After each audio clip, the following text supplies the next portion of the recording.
भारत ने अचानक से बैठक भी बुलाई और फोन भी मिलाया। यूएई के साथ पीएम मोदी की बातचीत हुई। क्या बात हुई? ईरान इजराइल युद्ध में अब अचानक से यूके पे हमला क्यों कर रहा है ईरान? साइप्रस में अचानक से क्यों गिरने लगी मिसाइलें? जियोपॉलिटिक्स में बहुत कुछ चल रहा है। हमेशा की तरह वर्ल्ड मिरर के इस एपिसोड में जानने को मिलेगा बहुत कुछ। आइए जानते हैं इन खबरों को विस्तार से। ईरान इजराइल का मामला अब शांत होता हुआ नहीं दिख रहा है, बल्कि और भी ज्यादा बिगड़ता हुआ जरूर दिख रहा है। अभी अगर आप देखें तो ईरान के जो विदेश मंत्री हैं उनके सुर थोड़े नरम जरूर हुए हैं, लेकिन ये युद्ध कहीं से बंद होता हुआ नजर नहीं आ रहा है। स्क्रीन पे आप देख रहे हैं एक वीडियो जिसमें ईरान के विदेश मंत्री हैं और वो क्या कह रहे हैं। वो As you see, we lost some commanders, top-ranking military commanders, but they were immediately replaced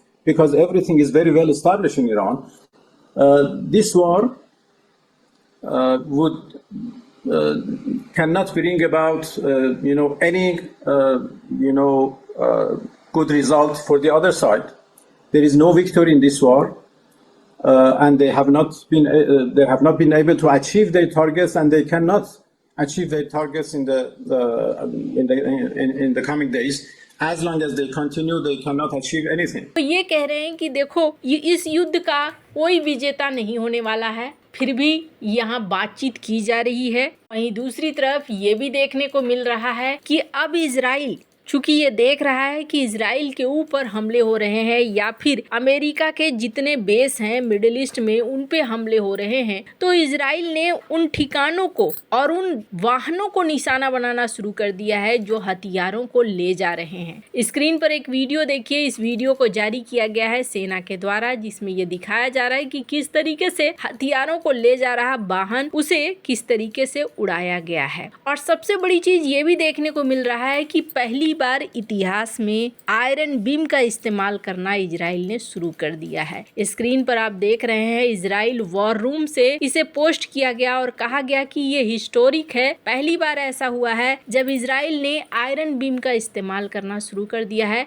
rocket को तबाह करने के लिए, जो हिजबुल्लाह के द्वारा उसकी तरफ छोड़े जा रहे हैं। हालांकि ये जो युद्ध है, इस युद्ध का नतीजा क्या होगा, तो सबसे बड़ी चीज ये देखने को मिल रही है कि ये युद्ध अब बढ़ता जा रहा है। हाल ही में यूके ने भी एक संदेश जारी किया। यूके के पीएम ने अमेरिका के मदद की ऐलान, और जैसे ही मदद का ऐलान हुआ वैसे ही ये देखने को मिल रहा है कि साइप्रस पर बमबारी हुई है। रविवार रात साइप्रस में रॉयल एयरबेस पर ड्रोन हमले किए गए। हमले के दौरान धमाकों की तेज आवाजें सुनने को मिली। इस ब्रिटिश एयरबेस पर सैकड़ों ब्रिटिश एयरफोर्स के अधिकारी, उनके परिवार भी रहते हैं, और यह हमला आधी रात को किया गया। हमले के बाद एयर सायरन बजने लगे और आरएएफ का टाइफून और F-35 लाइटनिंग जेट को हवा से हवा में ईंधन भरने वाले टैंकरों के साथ भेजा गया। बेस के अंदर कहा जा रहा है कि एयरफील्ड को थोड़ा नुकसान हुआ है। हमले में कई ड्रोन और मिसाइलों का इस्तेमाल किया गया था, लेकिन ज्यादातर को इंटरसेप्ट कर लिया गया। हमला होते ही एयरबेस पर रहने वाले परिवारों को छिपने की चेतावनी जारी कर दी गई। एयरबेस के सुरक्षा को लेकर अब खतरा हो गया है। कहा जा रहा है कि चूंकि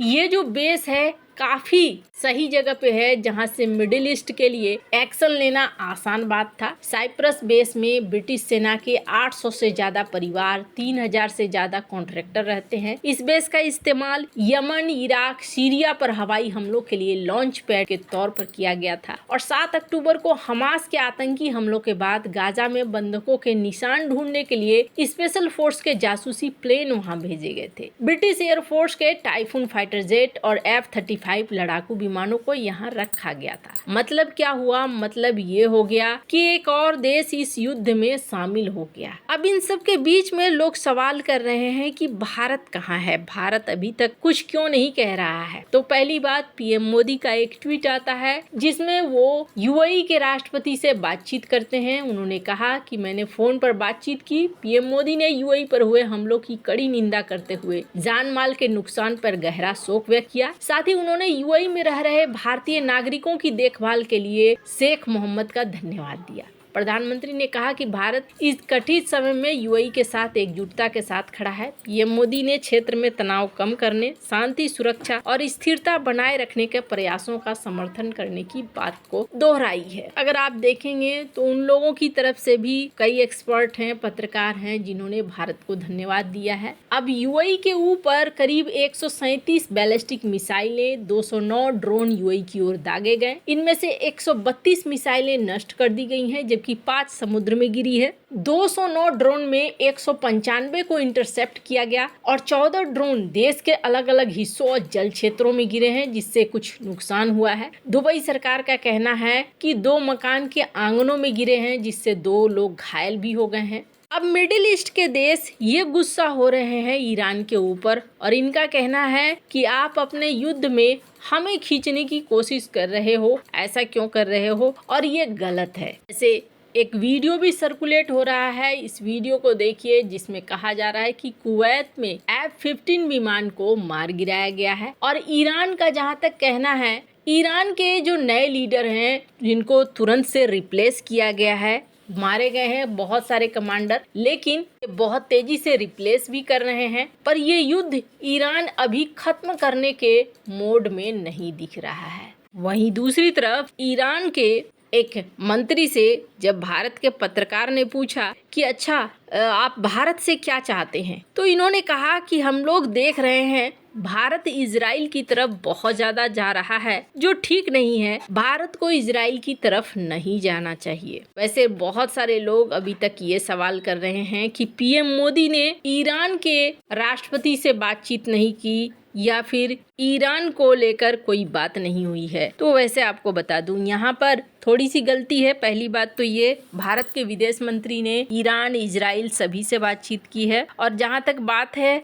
मुख्य नेतृत्व की, तो अभी कुछ पता नहीं है पेजेस्कियन या फिर धर्मगुरु की जगह कौन है। और इस युद्ध के समय बात करना, पीएम मोदी के लेवल में उनके टॉप के मैनेजमेंट आते हैं, तो टॉप के मैनेजमेंट से बात कर पाना इस युद्ध काल में इतना संभव नहीं होगा। पर हाँ, इस युद्ध में अब हर चीज का इस्तेमाल हो रहा है, ये देखने को मिल रहा है। और ये भी माना जा रहा है कि ईरानी शासन को उखाड़ फेंकने के लिए 4 हफ्ते का प्लान बनाया गया है। यानी अगले 4 हफ्ते में पूरी लीडरशिप को समाप्त किया जाएगा, ये बात भी कही जा रही है। अमेरिकी राष्ट्रपति ने एक बयान दिया जिसमें कहा कि ये हमेशा 4 हफ्ते की प्रक्रिया रही है। हमने सोचा था कि इसमें 4 हफ्ते या उसके आसपास का समय लगेगा। उन्होंने कहा कि ईरान एक बड़ा देश है, इसमें 4 हफ्ते लग सकते हैं। ईरान के पलटवार में भी अमेरिकी सैनिक गंभीर घायल हुए हैं। ये सभी सैनिक कुवैत में हुए हमले में घायल हुए हैं। अमेरिकी सेना ने कहा कि परिवार वालों को जानकारी देने के बाद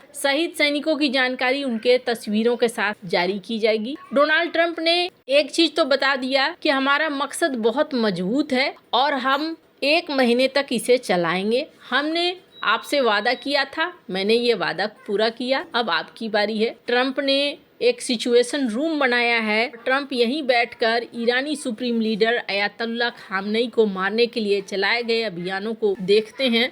अब देखना होगा कि आगे क्या होता है। जब ट्रंप से पूछा गया कि अच्छा खामनेई तो चले गए हैं, फिर सरकार किसकी बनेगी, तो इन्होंने कहा कि मेरे पास बहुत ऑप्शन है, अभी देख रहा हूँ, फिर उसके हिसाब से एक्शन लूंगा। आपको क्या लगता है इन सब मामले में, आपकी क्या राय है, कमेंट कर जरूर बताएं। जल्द मिलते हैं अगले वीडियो में नई खबर के साथ।